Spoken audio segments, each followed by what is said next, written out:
కిందికి కోసిగిలకు వచ్చిన కోసిగిలకు వచ్చే వరకు ఆ గుడి దాకా ఒకటే జనం బ్రహ్మాండమైన స్వాగతం పలికి నాకు నిజంగా అర్థం కాలే మనం పోతుంది నిరసన దీక్షనా లేకపోతే మనం ఉప ఎన్నిక వచ్చి ఆయనత రేవంత్ రెడ్డి ఓడిపోయి నరేందర్ రెడ్డి గెలిచిపోయి జులూస్ తీసుకుంటున్నామా నాకు అర్థం కాలే ఆడికెళ్ళి ఇడికి రానికే గంట పట్టింది ఆడికెళ్ళి ఇడికి రానికే గంట పట్టింది ఇగో నన్ను నా చేతులు ఆయన అటు గుంజి ఇటు గుంజి నా గోర్లు పోయినాయి నాకు రక్తం కూడా వస్తుంది గట్ల అయిపోయింది నా పరిస్థితి అలా అంటే ఇవాళ ఎట్లున్నదంటే ముఖ్యమంత్రి నియోజకవర్గంలో కూడా ఎప్పుడు ఎన్నిక వస్తుందా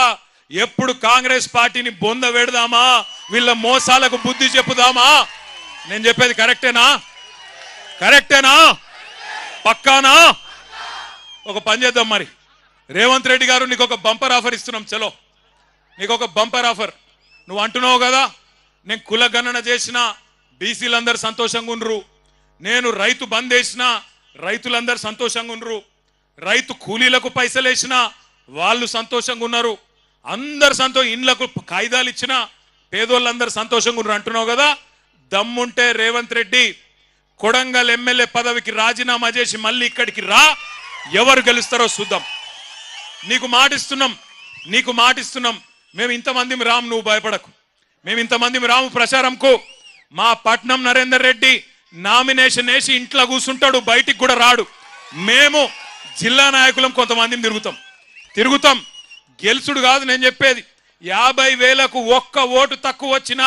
నేను రాజకీయ సన్యాసం చేసి మళ్ళా రాజకీయంలో కూడా ఉండా ఇది వాస్తవం ఈరోజు కొడంగలే కాదు రాష్ట్రం మొత్తంలో వాస్తవం ముఖ చిత్రం ఇది నువ్వేదో అడ్డిమారి గుడ్డి దెబ్బల ముఖ్యమంత్రి అయిపోయి ఇక ఇంతకంటే పెద్దోడు లేడు ప్రపంచంలో అన్నట్టు ఏడబడతాడ భూమి గుంజుకుంటా ఏది పడితే అది అబద్ధం చెప్తా నేను ఇదివరకు చెప్పినట్టే 420 హామీలు ఇచ్చి మళ్ళా మోసం చేస్తా అంటే కుదరది ఇవాళ రైతులు అడుగుతున్నారు రాష్ట్ర వ్యాప్తంగా గర్జిస్తా ఉన్నారు మీరు చూస్తున్నారు వీడియోలు ఆ వాట్సాప్లలో వస్తున్నాయి ఆ వీడియోలు ప్రజలు మాట్లాడేటి అవి ఏం తిట్లా నాకు అర్థం కాదు అవి ఏమన్నా తిట్లా ఇంకోడు మనిషి అంటోడైతే బకెట్లో 2 మగులు నీళ్ళు పోసుకొని దుంకి చచ్చిపోతుండే